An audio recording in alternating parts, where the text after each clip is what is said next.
the station covering all of the DMV. This is DC News Now.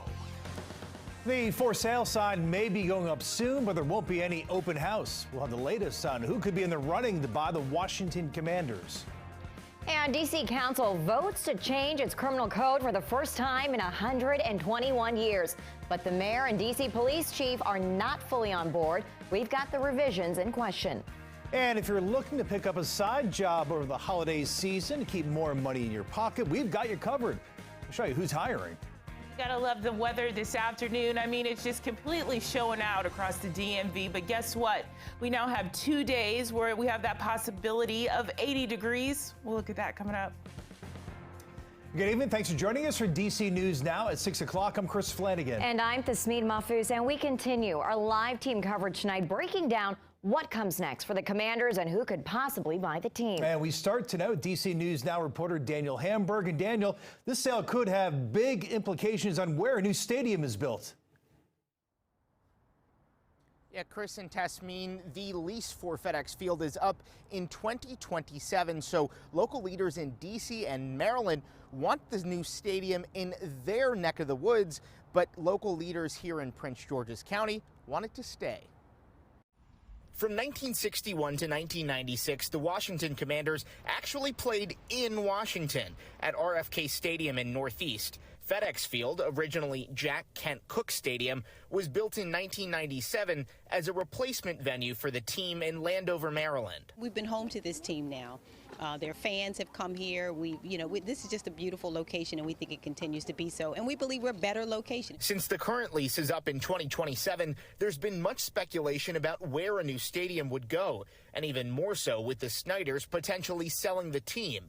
I asked D.C. Mayor Muriel Bowser about the possibility of the team coming to D.C. I think that we're slowly getting some confirmation from the team. We still don't know exactly what their news means and that they've hired a broker or some kind of representative to work on transactions. County Executive Angela Alsobrooks thinks it should stay in Prince George's County. The state has been a wonderful partner, recently allowed us up to $400 million to a bonding authority to develop around that stadium and looking for more investment around that area. Then there's Virginia. In May, the Commanders bought 200 acres of land in Woodbridge, Prince William County, for about $100 million. The site just over 20 miles outside D.C. If the Commanders are going to relocate, they should relocate to Virginia. It's unclear what a potential sale could mean, but one thing is certain. We do know one of the impediments to the Commanders, there have been many, but one has been the ownership. So it looks like there's going to be some change there. So right now, it's anybody's game as to where the new stadium will go. We'll just have to wait and see how this potential sale affects where it goes. We're live at FedEx Field. Daniel Hamburg, DC News Now. Daniel, thank you. So a lot of questions, including the frenzy over who could buy the Commanders. Yeah, so multiple reports just even in the last 24 hours link some pretty big, powerful names to the team's possible sale. They're all hoping to become the next NFL owner. So with us now is DC News Now's Leonard Fleming. Talk more about this. Yeah, Leonard, you've been finding out the names of some potential suitors. That's exactly right. Nothing like the potential sale of a major sports team to bring out the big names. There are reports that Amazon founder and Washington Post owner Jeff Bezos, along with rapper Jay-Z, are interested, and media mogul Byron Allen wants to buy the team too. Surely more names will surface in the days to come. With Daniel Snyder exploring the options of selling the team after 23 years, there are those business titans lining up to make their pitch. There are already big names attached to reports who wants to buy the Commanders. Jeff Bezos has eyed joining the NFL owners for a few years now, which was likely a factor in his partnership with the league to air Thursday night games on Amazon Prime. Music mogul Jay-Z wants to join Bezos as well. He has an ownership stake in the NBA's Brooklyn Nets.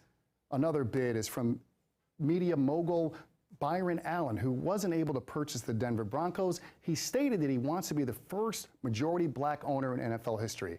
A source who knows Allen says becoming an NFL owner is a serious venture, but buying into the exclusive club of the NFL owners isn't easy. This afternoon, I talked with George Perry, a sports management expert and professor at George Mason University's School of Business. He once worked for the team as a VP of strategic marketing.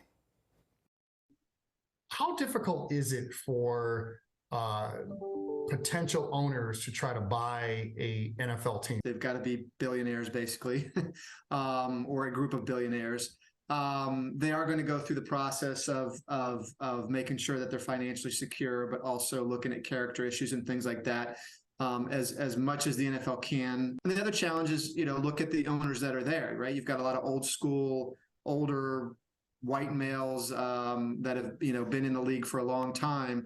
It all comes down to the highest bidder and then convincing 24 out of 32 owners to approve that person. Of course, Snyder would have to approve of this sale as well. And he's been a difficult one to predict, but many say he's running out of options. Leonard N. Fleming, DC News Now.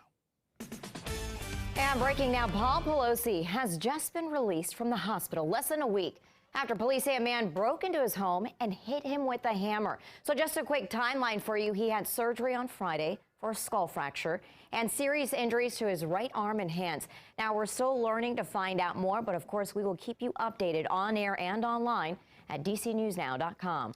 And all too new tonight, officials at the U.S. Embassy in Moscow visited WNBA star Brittany Griner today. This comes just weeks after a Russian court rejected Griner's appeal of her 9-year sentence for drug possession. The American representatives said they saw firsthand her tenacity and perseverance. The Biden administration continues to press for the immediate release of Griner and also Paul Whelan, who was sentenced in 2020 on espionage charges. And the midterms are just 5 days away, and President Joe Biden, along with former presidents, are on the road to campaign for their party's candidates. President Biden is headed for New Mexico and California to rally for Democratic voters there. Now, former President Donald Trump is also hosting a rally in Iowa. Meanwhile, former President Barack Obama is out on the road. He, along with President Biden, are scheduled to co-host a rally in Pennsylvania over the weekend. Now, President Biden and former President Obama both urge voters to defend our democracy. Make no mistake, democracy is in the ballot for all of us. The only way to preserve our democracy is if we together nurture and invest in it. All right, so make sure you vote. The midterm elections will be happening this Tuesday, November 8th, and we are your local election headquarters. We will have live team coverage on November 8th. And also new tonight, D.C.'s top cop and mayor are weighing in on reforming the district's criminal code. Yeah, D.C. News Now's Katie Rhee was at a news conference today and breaks down what the changes could mean for you. Good evening. So the Public Defender's Office explained to me that D.C.'s current criminal code was first written back in 1901. And while the district has amended it over the years, it's still deemed one of the worst criminal codes in the country. You have a conversation about real fear of crime, and you follow that with reduction in penalties. That just does not gel for me as the police chief. D.C. Council unanimously passed its first vote on the revised criminal code Tuesday night. It's the first step towards modernizing how the district handles crime and punishment. And this would be the first time D.C. has revised its code since 1901. The district's public defender service is pushing for the revisions. Everyone who participated in giving advice on what the criminal code should look like has problems with the bill, but support its passage. Legislatures should decide what crimes are, not the courts over time trying to figure out what the legislature meant when they said, don't commit manslaughter, and if you do, you go to prison for 20 years. The bill would allow jury trials in almost all misdemeanor cases, get rid of most mandatory minimum sentences, and reduce maximum penalties for offenses like carjackings, burglaries, and robberies. But Metropolitan Police Chief Robert Conti and Mayor Bowser don't agree with all the revisions. I'm not opposed to changing the D.C. criminal code. Anything that would suggest or someone thinks that it's a good idea to reduce accountability, in my view, if there's a lessening of a penalty, I think that that's problematic. There are new policies that have been added here that I think are better in a standalone bill. And so let's deal with the things that are making the code more contemporary, but deal with new policies with their own hearing, with their own bill, with their own vote. Councilmember Kenyon McDuffie says the revisions are necessary, but the bill needs the support of all agencies involved. I think the ultimate goal, which I think we all share, we being the executive, the council, and our federal partners, is to pass a bill that enhances public safety in the District of Columbia as well as protects our residents and enhances justice. Now, if D.C. Council does approve its final vote on the bill and Mayor Muriel Bowser does sign it, officials say it would take another 3 years to implement so that all the agencies involved are up to date on the changes. In Washington, Katie Ree, D.C. News Now.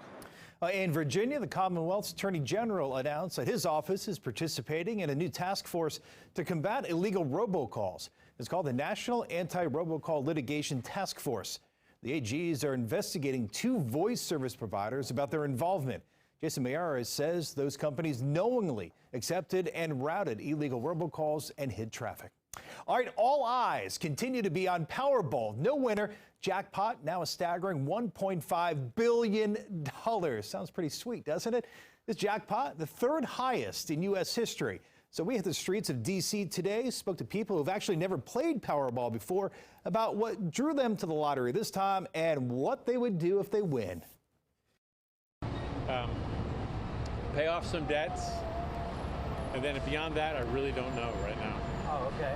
All right. I'd save as many dog and homeless cats as I could. Enjoy it, and of course, good luck. The next drawing, by the way, is Saturday night.